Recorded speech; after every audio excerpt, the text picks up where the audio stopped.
नमस्कार, स्वागत है आप सभी का प्रतिपक्ष संवाद पर। मैं हूं आपके साथ मेघना सचदेवा। चुनावी वर्ष नजदीक है। उत्तराखंड में चुनाव की तैयारियां तेज हो चुकी हैं। वक्त हो चला है अपने अपने रिपोर्ट कार्ड पेश करने का कि आखिर किस विधायक ने अपनी जनता के लिए क्या कुछ किया है। फिलहाल द्वाराहाट विधानसभा से विधायक महेश नेगी हमारे साथ मौजूद हैं। सर, बहुत बहुत स्वागत है हमारे चैनल पर। जी बहुत बहुत धन्यवाद।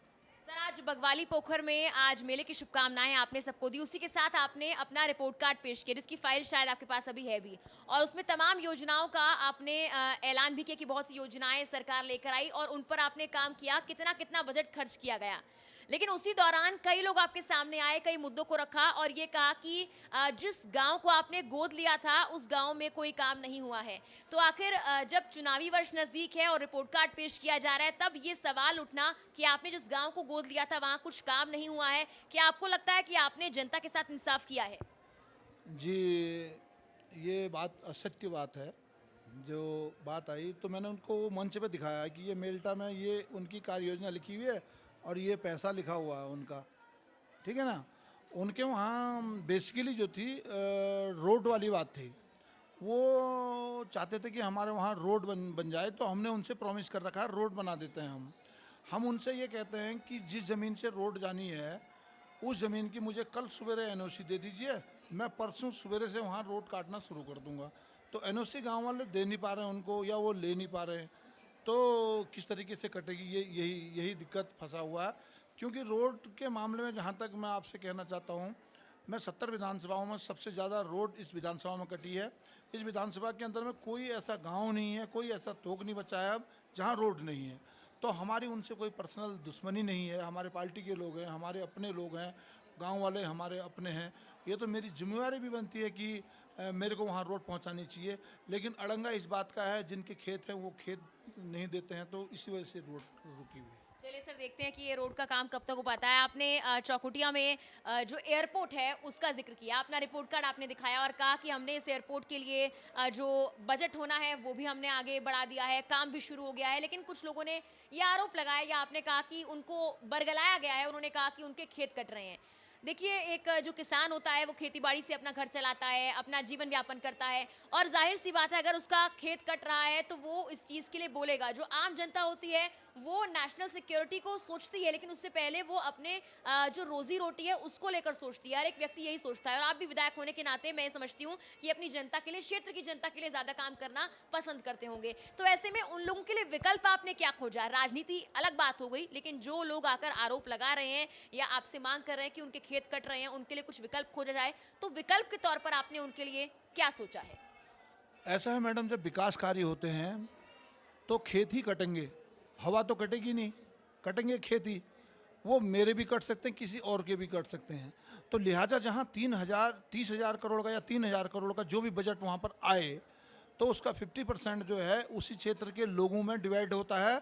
जैसे कि किसी का मकान किराए पर लगता है, किसी की गाड़ी किराए पर लगती है, किसी की दुकान किराए पर लगती है, कहीं होटल चलते हैं, किसी को बिजनेस मिलता है।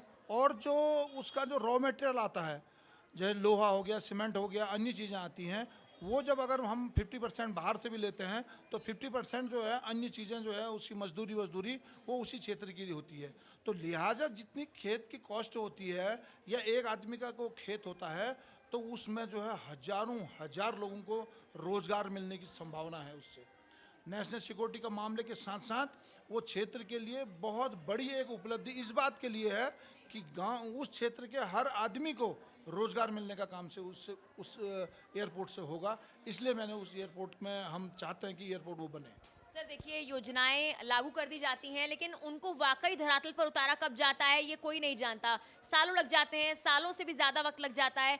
तो रोज़गार मिलने का जो आसरा है वो तो दे दिया आपने, लेकिन कब मिलेगा ये आसरा शायद अभी तक उन लोगों को नहीं मिला है। इसीलिए उनके जो आरोप हैं कि खेत का कटान हो रहा है, उसके लिए अभी विकल्प क्या है? अभी उनको क्या आसरा है? अभी हमने उनके जो खेत के मुआवजा है वो 4 गुना बढ़ा के उनको देने की बात कह रखी है। मान लिया खेत का मुआवजा 1 रुपया है, तो हम उस खेत के 4 रुपये मुआवजा उनको देने को हैं। और दूसरी चीज़ उसमें सबसे बड़ी बात ये है कि उसमें बहुत सी खेत जो हैं, बहुत सा लंबा क्षेत्र जो है वो उन लोगों का है ही नहीं। जो लोग वहाँ पर उसको कमा रहे हैं वो अन्य किसी लोगों का है। वो लोग उस जगह पर है नहीं है, वो लंबे समय से कमा रहे हैं। तो वो चाहते हैं कि अगर ये खेत कट गए तो निश्चित तौर पे जो है मुआवजा हमें न मिलके जिसके नाम पे खेत है उनके पास चले जाएंगे। ये हुई पहली बात। और दूसरी बात ये है, उससे बड़ी बात ये है, ये हर कोई जान रहा है कि इसको इस एयरपोर्ट बनने से हमें फ़ायदा हो रहा है, लेकिन ये पॉलिटिकल लोग जो हैं वहाँ पर कोई बुद्धिमान बुद्धिजीवी लोगों ने, वहाँ पर कोई जर्नलिस्ट लोगों ने, वहाँ पर कोई इतिहासकार लोगों ने, उन लोगों ने कोई विरोध नहीं किया। वहाँ पर केवल पॉलिटिकल लोगों ने जो हमारी पार्टी के खिलाफ, महेश नेगी के खिलाफ पॉलिटिक्स करते हैं, उन लोगों ने उन लोगों को खड़े करने का काम किया। ये मेरा मुद्दा ये नहीं है कि उनको रोज़गार मिले या ना मिले। मेरा कहने का मतलब ये है, लोग जो है इस गिरी हुई राजनीति से थोड़ी मानसिकता अपने ऊपर रखें, मेरा ये कहना है। सर देखिए, चुनाव है, अब राजनीति तो बहुत आम बात है वैसे भी, और बयानबाजी भी की जा रही है। मदन बिष्ट जी ने ये कहा है कि जो भाजपा है वो, चाहे इस क्षेत्र की बात कर ली जाए चाहे और क्षेत्र की बात कर ली जाए, सिर्फ प्रचार प्रसार करती है। शायद यही गलती उनसे हुई, प्रचार प्रसार नहीं किया गया, यानी कि तिल का ताड़ नहीं बनाया गया, जो वो जीत नहीं पाए इस बार, और आप जीत गए। उन्हें लगता है कि भाजपा सिर्फ प्रचार प्रसार की राजनीति करती है, धरातल पर जनता के लिए काम नहीं करती। क्या वाकई ऐसा है? अगर कोई, मैं किसी का नाम नहीं ले रहा हूँ, अगर किसी आदमी की सोच इस तरीके की है, क्या पूरे हिंदुस्तान वालों की सोच भी वैसे ही हो सकती है? मैं ये क्वेश्चन आपसे पूछना चाहता हूँ। तो पूरे हिंदुस्तान वाले फिर क्यों वोट दे रहे हैं? फिर क्यों मोदी को ही पसंद कर रहे हैं? फिर क्यों उन्हीं को पीएम चाह रहे हैं? मैं ये उनसे भी पूछना चाहता हूँ, आपसे भी पूछना चाहता हूँ। बिल्कुल सर, उनसे भी हमने ये सवाल किया कि आखिर जो परिवर्तन की बात आप लोग कर रहे हैं, वो आखिर कांग्रेस को परिवर्तन क्यों जनता नहीं देखना चाह रही उन्हें? तो उन्होंने यही कहा कि तिल का ताड़ बनाया जाता है, प्रचार इतना कर दिया जाता है, काम धरातल पर नहीं होता और योजनाओं को लागू नहीं किया जाता, बल्कि जो योजनाएं कांग्रेस लेकर आई थी, जो तमाम और विपक्षी पार्टियां लेकर आई थी, वो योजनाएं दोबारा से रीलॉन्च की जाती हैं और उन्हीं के नाम पर आप लोग वोट लेते हैं। मैं एक चीज़ और कहना चाहता हूँ, आप पूरे विधानसभा में घूम के देखिए, आपको इस विधानसभा के अंदर में कोई ऐसा गांव दिख रहा है जहां रोड नहीं गई है? पहले ये देखिए। तो ये तिल का ताड़ है कि वाकई में विकास है? मैं ये चाहता हूँ, क्या इस विधानसभा के अंदर में जिन 7 गांवों में बिजली नहीं गई थी आज तक, आज़ादी के बाद, उन गांवों में बिजली पहुंच गई है? आज यहाँ पर पूरा आच्छादित बिजली हो चुका है। क्या ये गलत है या फिर ये तिल का ताड़ है? मैं ये पूछना चाहता हूँ। क्या आज हर रोड में डामरीकरण हो रहा है और हर रोड हमने बिल्कुल बहुत अच्छी विधानसभा की बनाई हुई है? क्या यह विकास कार्य है या तिल का ताड़ है? ये मैं पूछना चाहता हूँ। महेश जी, आपने कहा कि रोड्स बन गई हैं, बिजली पहुंच गई है, क्या पानी पहुंच गया है हर गांव में? बिल्कुल, पानी 110 गांव में पहुंच चुका है, 110% हर गांव में पहुंच चुका है। और मैं आपको बता दूं, हर घर नल हर घर जल की योजना जो है ये समाप्त नहीं हुई है, ये पहले फेज़ की है। इसको लोग समझा नहीं पा रहे हैं। ये पहले फेज़ में अभी नल लग रहे हैं, फिर सेकंड फेज़ में टैंकी बननी है, थर्ड फेज़ में जहाँ से भी पानी होगा उसको उठा के उस टैंकी में डालने का काम 2024 में समाप्त होगा। तो इस योजना के अभी 3 साल और बचे हुए हैं। तो इसलिए आप बिल्कुल निश्चिंत रहिए। मैं पानी के जिगर पे ही एक बात और पूछना चाहता हूँ। जिन लोगों की आप अभी बात कर रहे थे, मैं उन लोगों का नाम नहीं लेना चाहता हूँ। हमने 28 करोड़ रुपए की योजना द्वाराहाट के लिए मंजूर करवाई, पानी की योजना, जो कि रामगंगा से आनी थी। और ये आप भी जानते हैं और मैं भी जानता हूँ, जो 500 फीट नीचे से पानी उठाया जाता है वह कोई बहता हुआ पानी नहीं है। वो पानी ज़मीन के नीचे से उठाया जाता है, क्योंकि ज़मीन के 500 फीट नीचे जो है पानी ही पानी है। तो वहाँ से वो पानी ने उठना था। तो लोगों ने उस योजना के हमारे 2 बार हमारे 28 करोड़ रुपए वापस करने पड़े। पूरी योजना बनने के बाद, सब कुछ एनओसी होने के बाद, सब मांगने के बाद, उसके बाद लोगों ने पॉलिटिकल विरोध करवा दिया उसका, कि भी द्वाराहाट कहीं पानी न चला जाए, महेश नेगी को इसका क्रेडिट न मिल जाए। सर, एक तरफ आप कहते हैं कि क्या जनता समझ नहीं पा रही है जो वो कांग्रेस को वोट नहीं देती और बीजेपी को देती है, और दूसरी ओर कह रहे हैं आप कि पॉलिटिकल विरोध करवाया जाता है। तो ये कौन सी जनता है जो एक तरफ तो आप पर यकीन कर लेती है और दूसरी तरफ पॉलिटिकल विरोध करने के लिए मजबूर हो जाती है, या फिर रिश्वत लेकर या लालच प्रलोभन के आगे झुक जाती है? आखिर इन 2 जनताओं के बारे में आप क्या कहेंगे? मैं उन आम आदमियों की बात मैं यहाँ पर नहीं कर रहा हूँ। पॉलिटिकल विरोध का मतलब ये होता है किसी पार्टी से जुड़ा हुआ आदमी, कोई अगर किसी पार्टी से जुड़ा हुआ है, अगर मान लिया मैं बीजेपी वाला हूँ, अगर आप कोई अच्छा काम कर रहे हैं तो मैंने उसमें अड़ंगा डालना है तो मैं अपने पार्टी के लोगों से उसका विरोध करा रहा हूँ। मेरा कहने का मतलब ये था। सर देखिए, बीजेपी की सरकार है, विरोध तो जाहिर सी बात है विपक्ष करता है, उसका काम है, आवाज बुलंद करना विपक्ष का काम है। लेकिन आपकी सरकार में इतनी बड़ी योजना के लिए पैसा गया और वापस आ गया, तो कुछ ये बात हजम नहीं होती है। नहीं, ये चीज़ तो आपने उन ग्रामीण लोगों से भी पूछना चाहिए, उन लोगों से भी पूछना चाहिए जिन्होंने एयरपोर्ट का और पानी का विरोध किया। उन लोगों से माइक पे कहलवा दीजिए ना कि अपने लोगों को वहाँ पर खड़ा करवा दीजिए कि यहाँ पे द्वाराहाट पानी जाना चाहिए या एयरपोर्ट बनना चाहिए। वो लोग कहें इस बात को, पेपर में स्टेटमेंट दें इस बात का लिए। वो डर काहे को रहे हैं? आए ना, खुल के आए, मैदान में आए। जिसने जो लड़ाई लड़नी है आए, आमने सामने बैठ के बातें करें।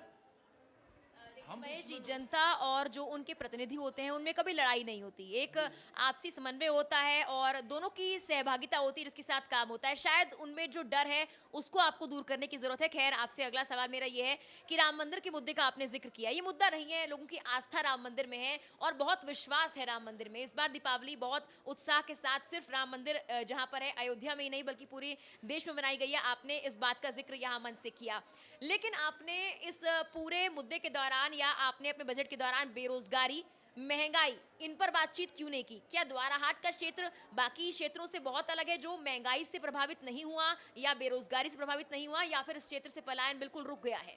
नहीं मैडम, आपने क्वेश्चन को तोड़ मरोड़ दिया है।